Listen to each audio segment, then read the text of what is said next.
This is the 2022 Genesis G80. Genesis is a new player in the luxury car game. The thing is, if you want to be taken seriously, you have to build a vehicle just like this, a mid-sized luxury sedan. The question becomes, is this G80 good enough to help elevate the Genesis brand to where it wants to be? That's what we're going to find out.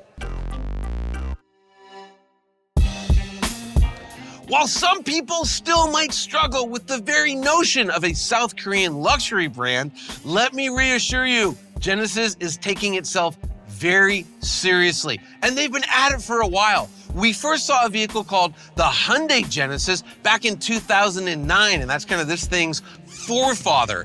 Then there was the Genesis Coupe. They made the Hyundai Equus, which was bigger and more luxurious, and finally they said, hey, let's make a luxury brand. First vehicle out of the gate was the G80. That was back in 2017. 2021, the second generation G80 comes out. Here it is. What does it have to compete against? That's the bad news, because we're talking about some of the best vehicles in the world, regardless of segment. First and foremost, the juggernaut of mid-sized luxury, the Mercedes-Benz E-Class. And if that's not bad enough, you got the Audi A6, the BMW 5 Series, the Cadillac CT5, and the Volvo S90. I'm gonna say something weird, and it goes like this. The design of the Genesis G80 is better than the design of the Genesis G80. Hear me out. First and foremost, we gotta address this giant grille. Hope you like big grills, because this is about as big as they're gonna get. Remember, internal combustion engines are going away. Electric cars don't need to suck in huge volumes of air like this. So this is it. If you like big grills, get one of these. But I really wanna direct your attention to these two lines. They're here, you can see them from here, you can see them from this angle. They also repeat on the side of the car here. The taillights are the same thing. And you might say, well, okay, it's got two lines, big deal. But then you realize that what Genesis has done is they have put these two stripes on every single car they make. And, you know, their headlights, daytime running lights, reflectors, turn signals, tail lights. And that means that wherever you're standing, whatever time of day, whatever part of the car you're looking at, you can tell it's a Genesis. That's brilliant. You can't do that. If you look at the hard side of a Mercedes, if you don't know a lot about cars, you don't know what you're looking at. You look at this from the side, oh, that's a Genesis. Just totally brilliant, especially if you're trying to start a brand from scratch. Coming down the side of the car, Genesis has started doing these rather fussy wheels, and I like them. The metalwork is pretty good. You know, I mean, Audi can make sharper folds in metal, but hey, you know, it's pretty good. Nice paint, good surfacing. I love how the rear fender here swells out to let you know it's a rear-wheel drive platform. It's mean and muscular. Nothing really, aside from the stripes, innovative about the side, but it's just a handsome luxury car profile. It's nice. You get to the back and, you know, again, you're just struck by those taillights. So overall, I think the G80 is a pretty good-looking car. But as far as the design goes, it's brilliant. I think the biggest thing you should know about the interior of the G80 is there's a dude named Sung-Yup Lee, and he's the chief of design for Genesis. He used to work at Bentley. In fact, when he came over, he brought some Bentley people with him. And you look around this cabin for a minute, and it shows. Now, I'll be the first to admit I'm not a massive fan of carbon fiber on the interior of luxury vehicles, but A, you could choose a different material. B, look at the quality of it, the attention to detail of this weave. I mean, that is seriously impressive. And it's the same story no matter where you look. Like, look at these seats. How cool is that? It's something you want to sit in. And then look at like the knurling on all the controls. Again, it's not something you'd find in a Bentley necessarily, but you can see how the people that used to design Bentleys, this is what they're up to now. It all makes sense. If I do have one gripe about the interior, it's that, you know, I'm 5'11", this is about how I would sit, but I cannot touch the screen, right? You know, it does have a secondary controller here, a control wheel, just like BMW's iDrive. However, you know, there's a reason that the iPhone killed physical keys on a smartphone, right? You gotta just have the touchscreen. So you gotta lean forward to use it. Not the end of the world, but not that luxurious either.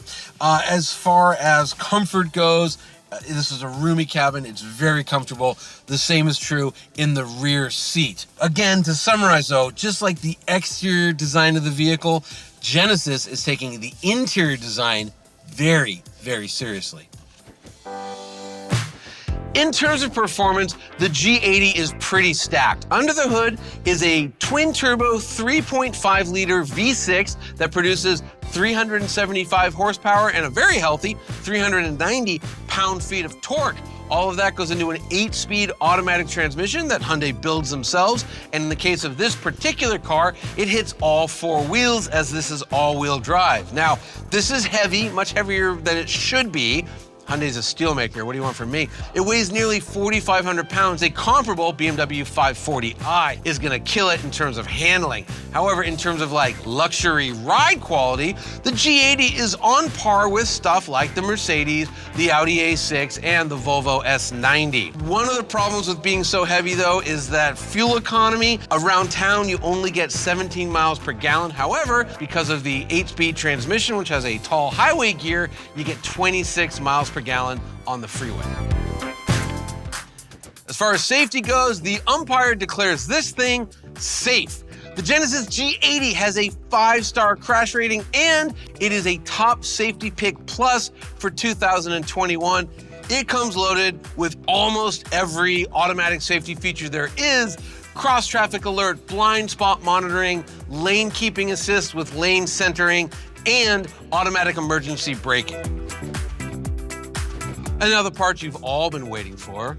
How much? Okay, you can get into a base 2.5-liter Genesis G80 for as little as just over $49,000. If you want to step it up to a big, powerful, all-wheel drive baby like this one, you're talking just over $65,000. And that's a serious chunk of change until you consider the competition, specifically the Germans, because both the Audi and the BMW are going to be a few $1,000s more than the G80 here. And when it comes to that Mercedes-Benz E-Class, it's over $11,000 more.